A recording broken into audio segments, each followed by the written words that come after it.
Welcome to the Real Female Entrepreneurs. Today's guest is proof that branding isn't just about looking good, it's about alignment, confidence, and visuals that do the heavy lifting. With 2 decades of high fashion experience and a passion for the psychology, I love that, behind what makes people click. God, she can like make the brand pop. I just know that. She helps brands turn confidence into conversion beautifully and strategically. Help me give a warm welcome to the amazing Hazel Turner, founder of Well Designed. Welcome, Hazel. Thank you so much. What a gorgeous intro. Thank you, Angel. I'm so happy to be here. Oh, wow. I love the fact that you add the psychology into the brand because once somebody understands their personality, their brand can just pop, don't you think? Yeah, yeah. It really does make the difference. I always say that a lot of brands look nice, but without that emotional resonance, you are really missing a trick because over 90% of the decisions that we make are actually based on emotion. So if you're not tapping into that, that is a huge amount of potential traffic, potential people saying yes to you that you're missing out on. Uh, So I love the fact because you're bringing both in. Now, I want to go back a minute because you worked for, I think, Vogue and all these other high fashion companies. And can Yeah. you explain how you worked for them and maneuvered into what you're doing now? Yeah, of course. So I went to art school. I went to art school in England, where I'm from, and then I spent a bit of time during my course out in Italy as well, which was amazing. I mean, Italy is really like the home of design, so it was fantastic to be able to study out there as well. And then once I graduated, I moved up to London because that's where most of the creative jobs were. And I applied for kind of anything and everything that sounded interesting. I was lucky my degree course was very open. I did some photography, illustration, printmaking, film studies, all sorts of stuff. And I landed as my first job. I was working as a magazine designer. So it was for a very small specialist classical music publishers, not the most sexy. I actually worked for one editor who was called Tully Potter. I mean, he sounds like he could be Harry's great uncle, doesn't he? But yeah, he was quite a character. And at one point while I was working there, I think I did about 3 years there, he turned around to me one day and said, Hazel, my dear, the readers don't care what the magazine looks like. It's like, a shot to my heart. So I always knew there was life beyond that publishing house. There would be somewhere else to work where people would actually appreciate my design skills. So I ended up getting a job working for a homes magazine. Then I got a job on another homes magazine, interiors magazine, managing the art department. But that was short lived because the magazine was about to be sold. It all looked a little bit dodgy, as though the sale might actually go through. So I ended up freelancing.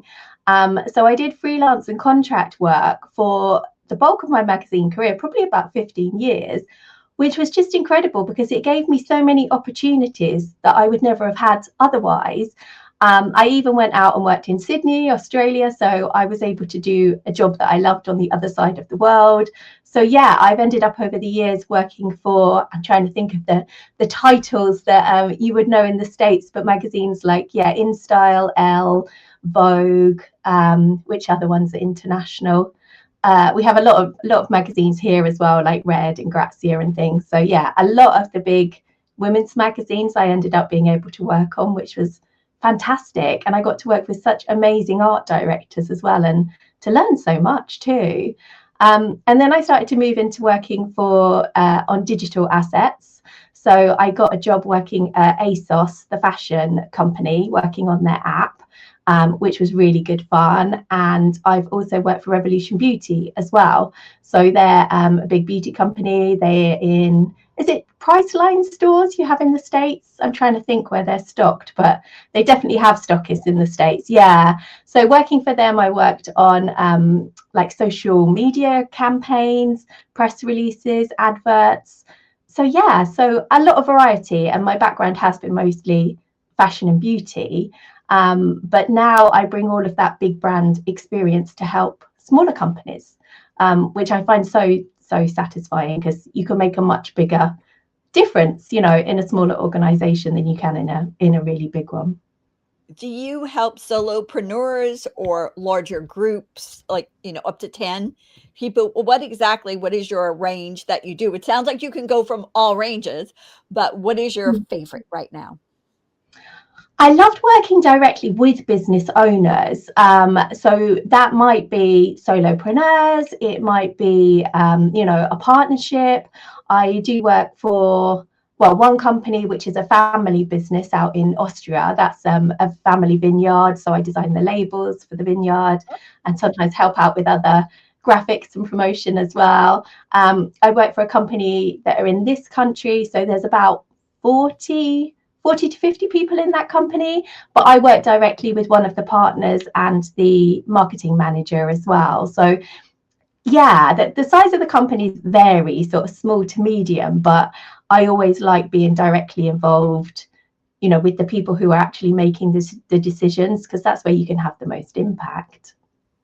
Especially since you bring in the personality aspect of it from the Yeah, psychology definitely. point of view. Yeah. Yeah. I mean, it does work for larger companies, but I think it's even more powerful for smaller businesses, because it creates such huge impact, like a massive change really for those sort of size companies. Yeah, if that is really looked at and addressed and it's all working properly.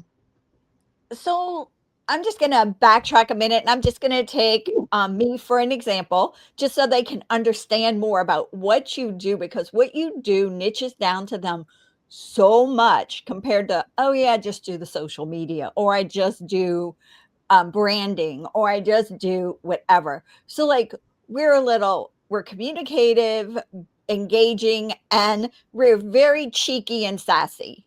We all know that. Okay. And I'm a high IG. So, and an ENFP. So, with the personality traits and all of our stuff needs to come off not blah. Yeah. And and so that is something that I always look at and go, okay, so we have to come off that way. So I always look at, are we coming off that way? And that is your specialty, looking at it and say, okay, they're coming off that way, or they're not coming off that way. We need to do a tweak here or a tweak there. Correct? Yeah. The way that I approach a project, whoever I'm working with, it's always, sometimes I have to get people to think in a different way, because I always say, I'm not really working for you. The people that we're trying to attract are your ideal audience, your dream clients, because you don't sell to yourself, right? If you're in business, you are promoting a product or a service that somebody else needs, how you can help them, and then they will buy into that. So if somebody says, like, oh, well, I don't want blue because I just don't like the color, it's, yeah, but what is right for your ideal clients? Who are we trying to attract and bring into your world, who are going to say yes to you? Yeah, right. I don't know, it sounds a bit loaded to say, a vanity project, but I think for some people their branding can be. And then, they are completely missing out on some really strong, client attraction, if that's how they're using their visual assets to promote themselves, rather than really thinking about who you're trying to attract. And if people aren't sure, like exactly what their niche is, I can help people with that. I can help people with competitor analysis, and to really look at what their USP is, what their special sauce is, and what makes them different to other people in their market, to help them to really stand out. Thanks for that clarity and, like, explaining that so they understand that it's more than just, oh, yeah, I don't like this color. Thank you. Yeah, and authenticity is so important as well. I think, today you can go onto social media, just online in general, and we are all bombarded by so much, and more video content now as well. And I think it really shows through. If something doesn't feel authentic, we probably can't quite put our finger on it to rationalize it, because it's different parts of the brain that sort of create the different responses. But you'll just have a feeling inside you that something isn't quite right, and basically you won't say yes to it. So yeah, if I help people, we can eliminate that completely, get people on the right track so that the right people are saying yes to them. Get them on board for them. That's it. Yeah, yeah, All right. exactly. Let's go back. What all you've learned so far, what would you go back and tell your 18-year-old self? So say you even have her writing her a letter. What would you tell her? Or am I allowed to swear, Angel? It doesn't matter. That's I'll allowed. let you do whatever you want. Oh, excuse me, I'm just getting over a cold. I would definitely tell my 18-year-old self to give less fucks, in all honesty. Um, when I was that age, I think I was too bothered about what people thought about me. And even a couple of years ago as well, I feel as though this is a bit of a kind of constant journey when you're an entrepreneur, and especially for me. So with my background, I'm used to sitting at a computer, I'm given a brief, I work on that kind of independently, but there might be like team input or a team idea to work on, and I come up with some solutions for people, and then I get their feedback on it. So that's really been, my go-to, my kind of standard day for the last 15-20 years. Whereas now, as an entrepreneur, it's kind of up to me to make those big decisions. And I think initially I was so worried about how I came across. I was comparing myself to other people in my industry. And it really has only been the last couple of years that I've really worked out for myself what my special sauce is and what makes me so different. I started to notice, oh, nobody else is actually talking about psychology-led design. Nobody else is actually talking about how important it is in terms of how your visuals make somebody feel. So I realized that was what made me different. But having gone through that myself, I can really help, other people, other entrepreneurs who are on the other side of it and haven't quite got there yet. So, if you don't mind, let's bring in that comparison that you brought up because we do that as women, Mm, especially when we're younger. As we yeah. get older, time shifts a little bit and we become the ones that people look up to pretty much at that point. And so let's talk about comparing. And you mentioned the secret sauce that because we all have a secret sauce that's different Mm, than somebody else's. Do you mind yeah. talking about that a little bit as well?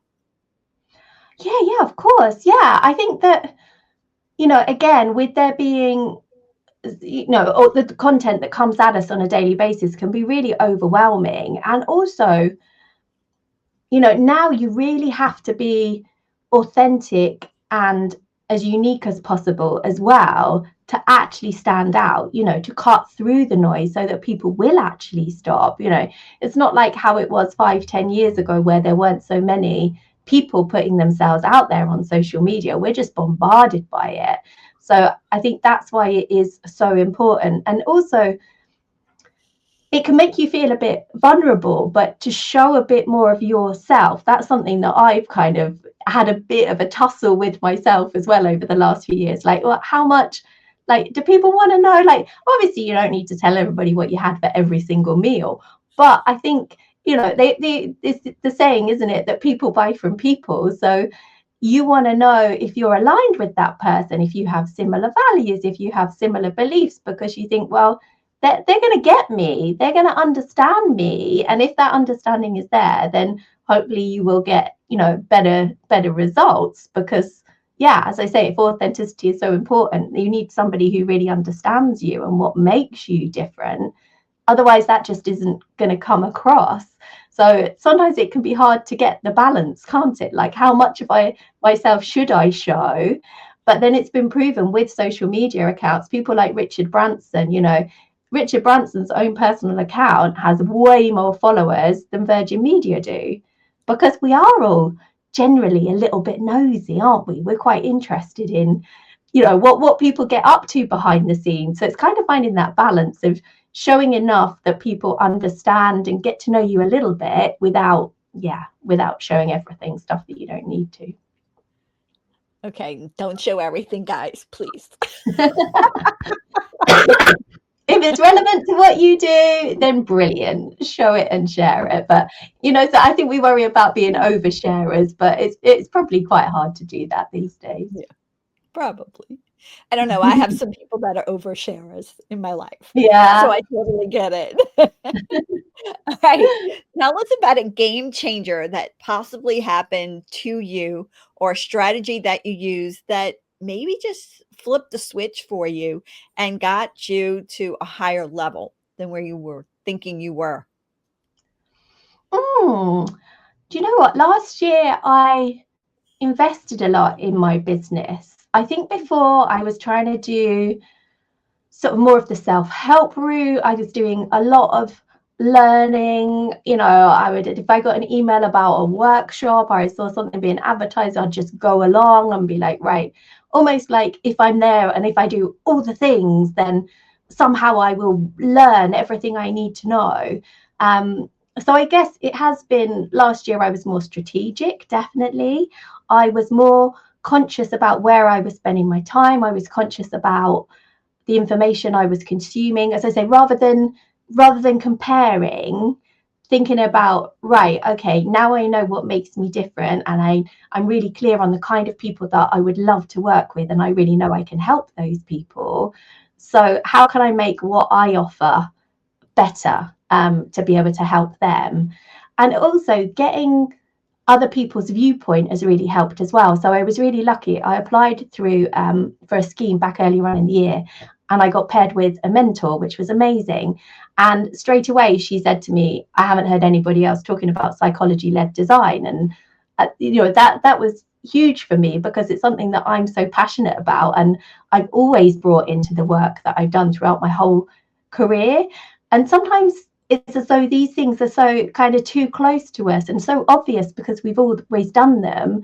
We don't realize actually that's what makes us so different and so special. And you actually need that outside perspective for somebody to say, well, hang on a minute, like, this is amazing, talk about this, and oh, you do this, that's brilliant, shine a light on that. So after having that experience, then I started to work with a business coach who specifically works with creatives. And I was just really strategic about where I got my information from, where I went to connect with people, and what information I was taking on board. So, and it did really help as well to just cut through that noise and that pressure as well of feeling that I had to be everywhere and do everything, when a lot of the time I was just sort of, burning out in terms of my energy, and it wasn't a great use of my time either. So, definitely being more strategic over the last year has, had a huge impact. Guys, take that tip. The tip. She was very strategic. Make sure you pay attention to that. All right. No filter confession. Okay. What is it that you would love to have business owners and entrepreneurs kick to the curb because it is just draining their mentality 100%? Oh, I always bang on about the C word. So I'm not going to use the swear word again. I'm talking about consistency. So I see so many people who, when it comes to their visual promotions, they're making their life harder because they throw everything at it. And it's actually then really confusing for people. It's really confusing for your clients because if they come across you on one platform and they see you there using certain colors or fonts or a style of imagery, then they go onto your website and it's all completely different. It's going to be really, really confusing for people.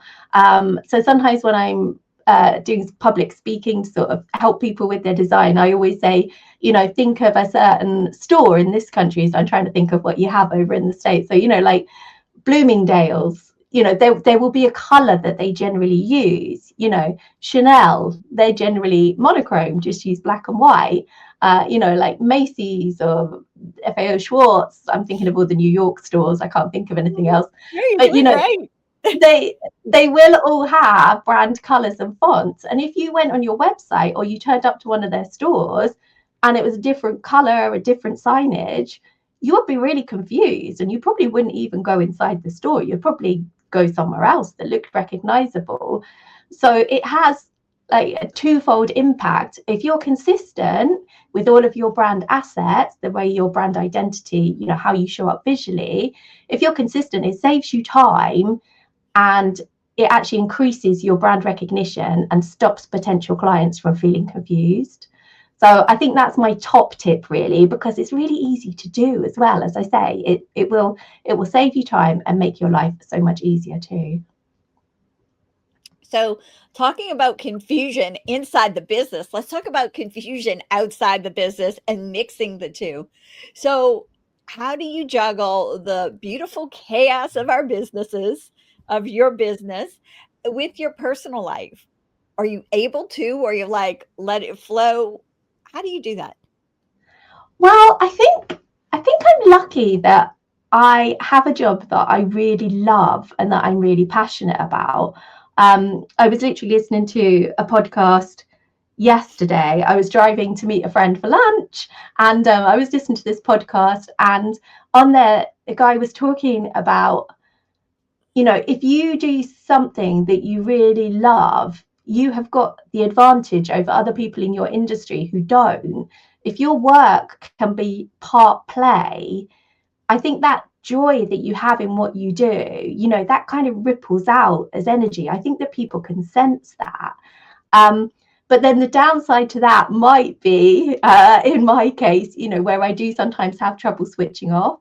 And when I first set up my website, so I moved it away from working for sort of the big agencies in London, contract work for companies, to helping smaller businesses like we've talked about. So I was updating my website to show that back the summer before last, so like a year and a half ago. But I still have an alarm on my phone that goes off at 9:30, just in case I'm still at my desk and I've got engrossed in something and I haven't realized how late it is. I mean, that generally happens here in England more in the summer, you know, now it gets dark and so you kind of feel more like stopping. So yeah, sometimes having those kind of boundaries in place are important.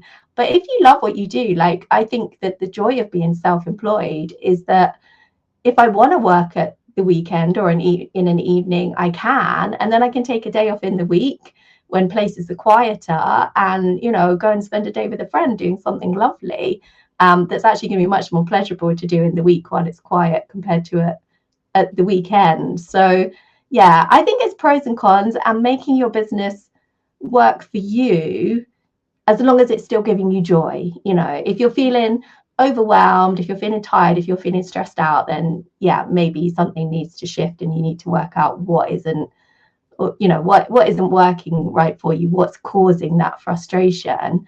But yeah, I think most people would say that as an entrepreneur, they choose to do what they do because they love it and it brings them joy. I really hope that's the case for most people anyway.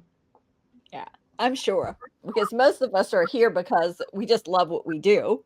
However, Hmm. what if we did have a fellow entrepreneur who's on the edge? They're frustrated. Something's just not working and it's just not clicking. What Hmm. would you suggest to them? What should they dip their toe in? What should they do? How could they I move think forward? I'd say take a step back. I've sort of been hearing that a lot as we went into winter in this country, and obviously we've just come back. Most people here take, you know, a full 2 weeks off, because we don't have Thanksgiving here, so it's our main sort of winter holiday is Christmas, and a lot of businesses do shut down. And I noticed a lot of people sort of saying today in groups and on social media how they feel so refreshed. And I actually was talking about, you know, updating my website. I first set it up a year and a half ago, and I've been meaning to update it. And I'd had this real block since the end of September, and I'd got my homepage set up and I needed to update my services page because I didn't really feel that it reflected fully the services that I offer people now. So I was like, right, I need to be clear about this. It's the old adage, like we say here, about a plumber's bathroom, you know. So working on my own website, kind of bottom of the list compared to doing it for all of my clients and making sure theirs are communicating perfectly and, you know, look fabulous. Um, and then just having like a week and a half off, I suddenly had this real urge to get it done on Friday. And I was a bit like, where did that come from? And I think sometimes we feel scared as business owners that we can't put the tools down and have a rest. But sometimes it's actually the best thing for you, you know, even if you're able to take a long weekend and have a change of scenery, or just have a bit of time and space to not think about the business. And then when you come back with fresh eyes, that can be sort of really healthy way to do it, I think. I think that's amazing. I'm actually leaving on a marketer's cruise, so I feel like, okay, I have to get some stuff done before I head on out. And so as soon as I finish heading on out, guests, we're all going to have our laptops on. I know that. Yeah. but just taking that time to take a step back and look and see what needs to happen. I believe that so much. Yeah. And so updating your website, what else is there that's a sneak peek into your future that we need to keep an eye out for your brand? Oh, I'm running my first event in March, which is really exciting. So I'm quite spiritual. I say I'm magic curious. So I'm still kind of learning.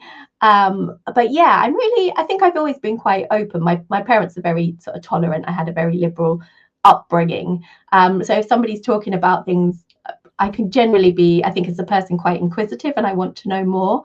And I have an amazing friend who I've worked with for the last 3 years. She calls herself an energy healer and spiritual mentor.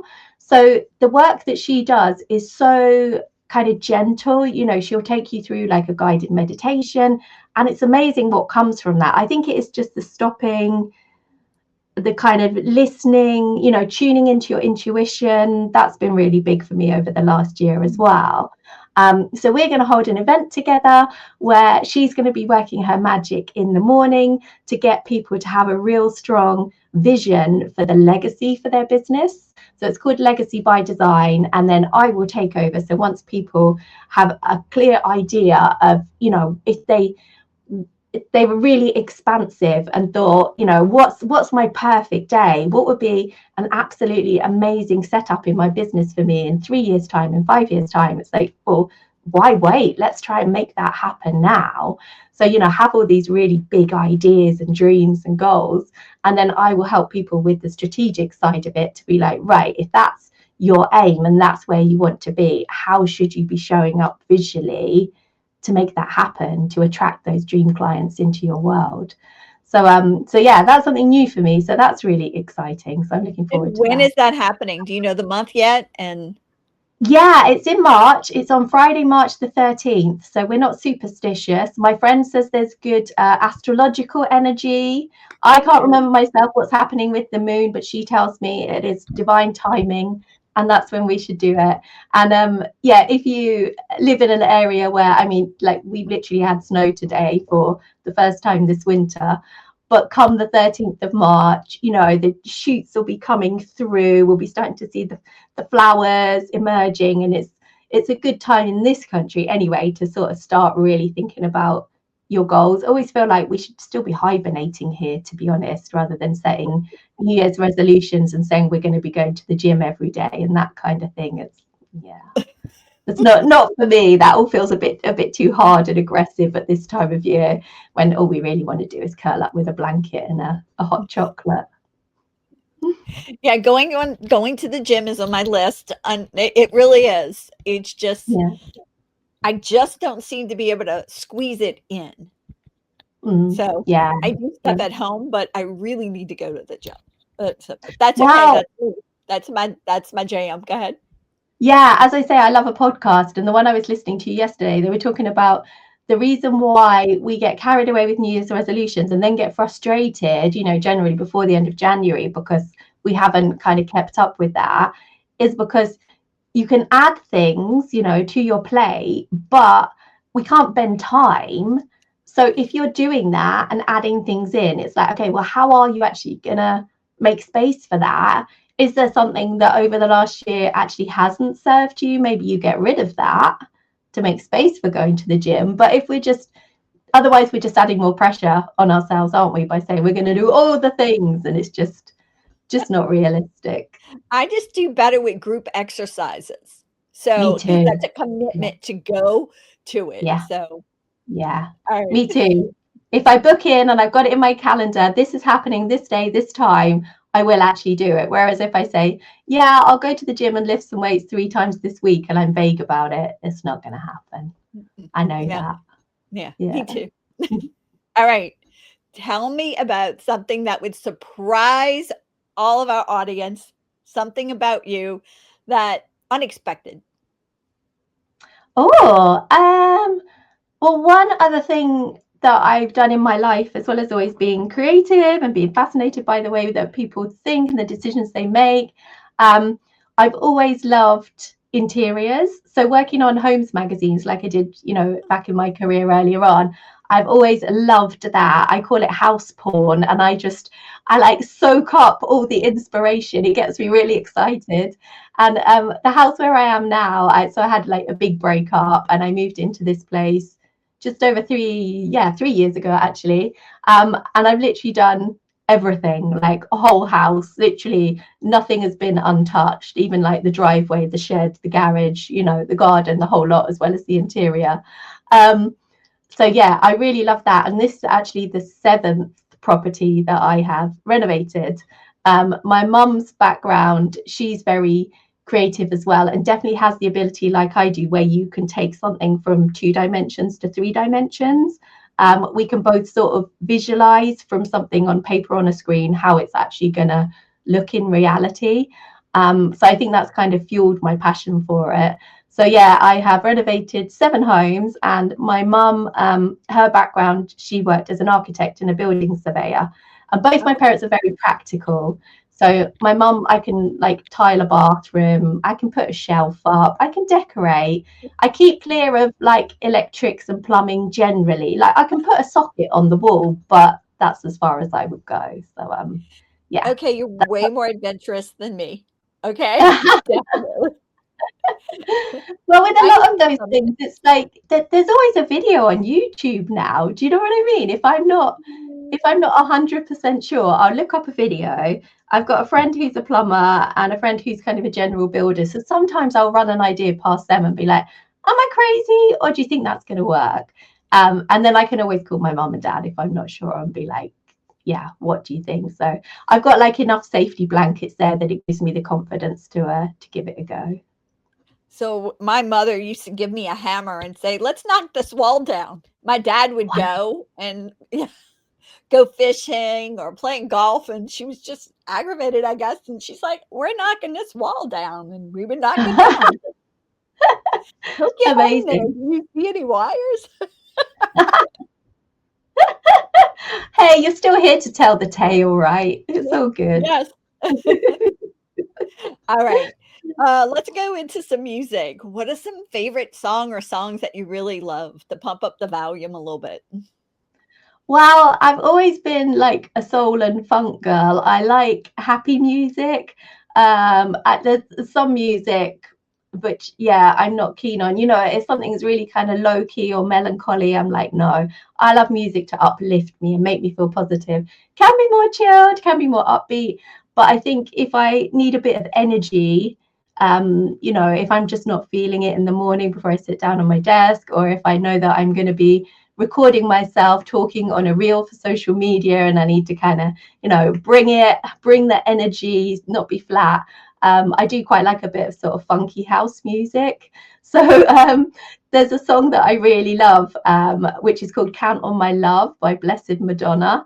And so it isn't the Madonna, that you might think of. Blessed Madonna is the name of the artist. And I really love it. It starts off with some kind of classical instrumentals, and I love it because it sort of builds, like the beat really builds, and then it sort of drops a bit, and I think it can't help but like lift you up and make you want to dance. So for me, if a song makes me want to dance, that's like really good. Not like me. I just want to dance. Let's just have fun. That's it. Yeah, exactly. Yeah, I just don't get it. Some people like certain types of music where they just wallow, but that's not for me. I'll go to sleep. Yeah. All right. Books or podcast? So I have I used to read quite a bit when I was younger and I lived and worked in London. I used to have a book when I got the tube, our metro system to work. Um, and yeah, the default is this bad boy, the computer that we always have on us or in our pockets has kind of taken me away from books, to be honest. So now rather than reading, I will actually listen to a podcast. I love that. Like I said, I was driving to meet a friend yesterday, and where she lives is around south of London. She's not just down the road. So I knew I'd got like a sort of 45-50 minute drive. So I was like, well, I want to be inspired and stimulated on my journey rather than just having sort of dead time getting annoyed by middle lane drivers. It's like I can actually do something, be productive with my time.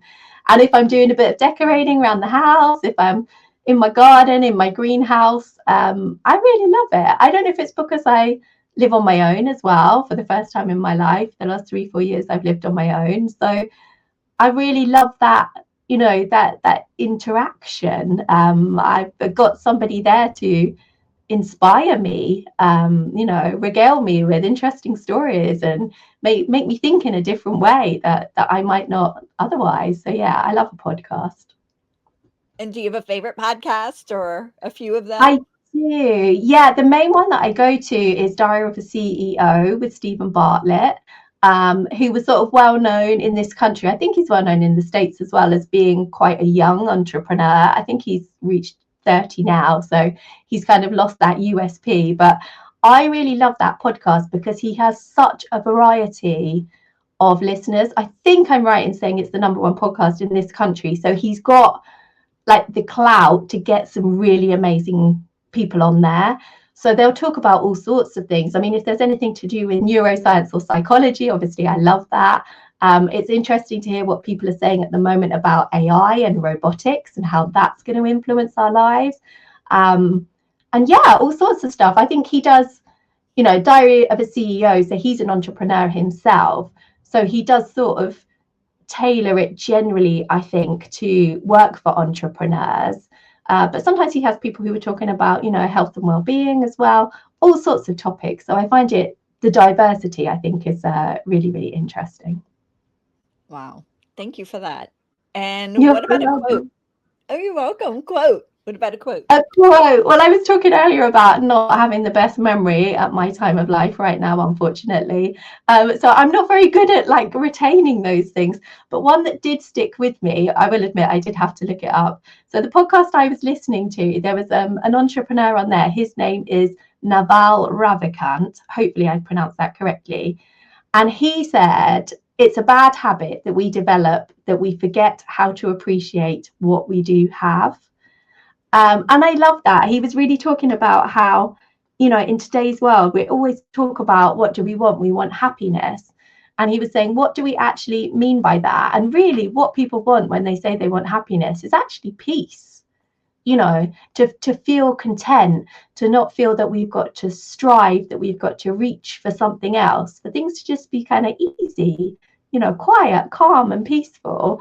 And I think that, yeah, there's so much to influence us, isn't there? Like, oh, we should do that. Oh yeah, I really should do that. Oh, I meant to listen to that. I meant to read that book and I haven't. Whereas let's just, yeah, appreciate what we have got and how much we probably have achieved as entrepreneurs that we just take for granted. And I heard somewhere, again, going back to the neuroscience and psychology, which I love, that it's kind of a general state of mind as humans to always be looking for the next thing. That's just how we've evolved, in terms of our own protection and security. But it does us a real disservice in the kind of life we live now, because we just keep looking for the next thing, the next thing, the next thing. And now, it isn't going to be some kind of, I can't even think now, some huge animal that might attack us. The next thing is just our to-do list, isn't it, generally?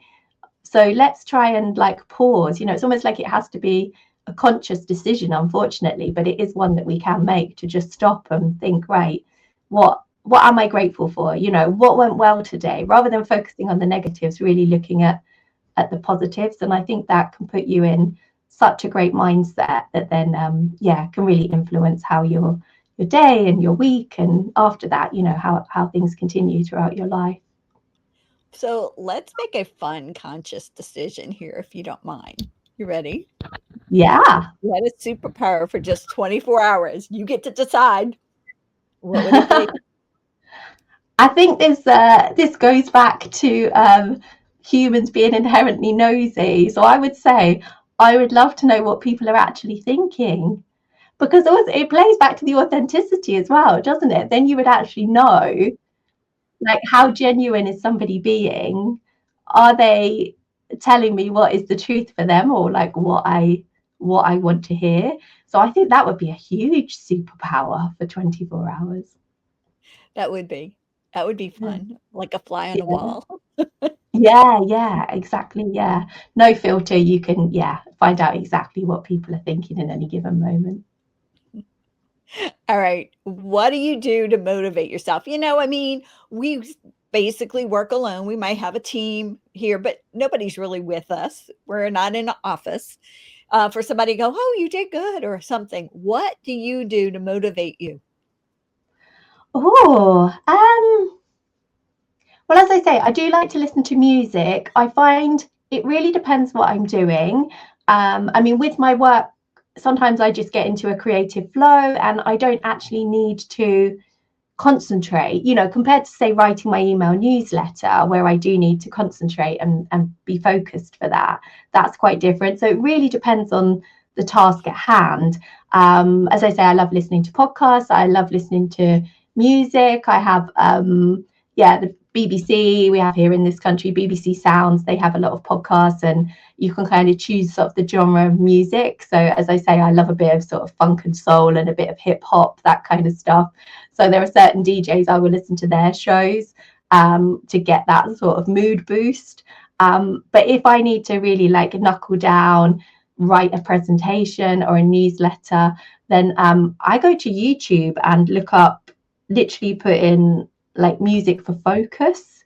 And I don't completely understand it, but apparently it's all to do with a certain hertz that kind of switches off the noise, in your brain, stops you overthinking, so you can actually focus on one dedicated task. So yeah, I kind of switch about depending on what's on the to-do list and what I need to get done, to be honest. That it's your intuitive nature to maneuver back and forth to what's going to work for you instead of one clean, concise thing. I love it. Yeah, I guess so. Yeah, loving the variety, and yeah, Mhm. it's kind of part of the fun is sort of working it out as you go along as well, I think. Yep. So for our entrepreneurs out there, I think you might have a gift or freebie for them.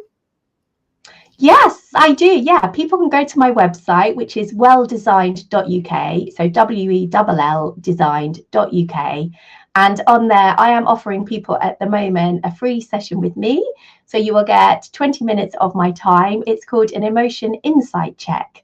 Because as I was saying, the emotions that we are putting out there, and everybody's brand or business is conveying an emotion right now, unless you literally have zero digital footprint and nothing online or on social media platforms.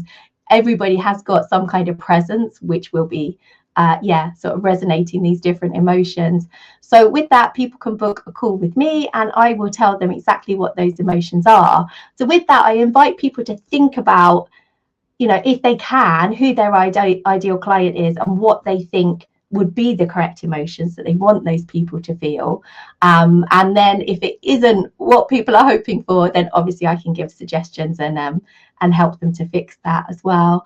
And I do have a free resource again on my website. If you go to my website and then the resources section, there is a free tick list there, brilliant branding. So that's a really quick tick list. So where I mentioned about like consistency, it will help you with that. So you can go through all the places where you show up online to make sure that you are being consistent. And quick wins. We all like a quick win, don't we? Something that takes minimal effort but actually gets us some really good results. Yep. So Hazel, do you mind leaving us with a mic drop or a tip that could help the female entrepreneurs out there? Oh, what would my mic drop be? I would say, really, from the perspective of what I do, rather than a more general tip, it's to everything that you're putting out there, think about who it's for. So throughout my whole career, whatever sort of magazine title I've been working on, or app I've been working on, whoever I've been working for, the audiences have been really quite different. So yeah, really think about who you are trying to communicate with. Because yeah, obviously everything that we do, time is precious, and we want everything to have the maximum impact and the biggest benefit that it can possibly have to our business. Yeah. I love it. Hazel, you have been so much fun. I loved having you on here. Thank you for being amazing and helping us understand all about brands and psychology and you and all the fabulous tips you gave us. Thank you. Thank you so much. Thank you for having me on here, Angel. I really appreciate it. Bye. Bye. Thank you so much for tuning in to this episode of Female Entrepreneurs Magazine. I hope you found inspiration, actionable tips, and a sense of connection with our incredible community of driven women. Don't forget to hit that subscribe button, leave a review, and share the episode with fellow entrepreneurs who are ready to elevate their game. Remember, your success is just the beginning, and we're here to support you in every step of the way. Until next time, keep shining, keep thriving, and remember, you have the power to create the business and life of your dreams. Stay inspired, and I'll see you in the next episode.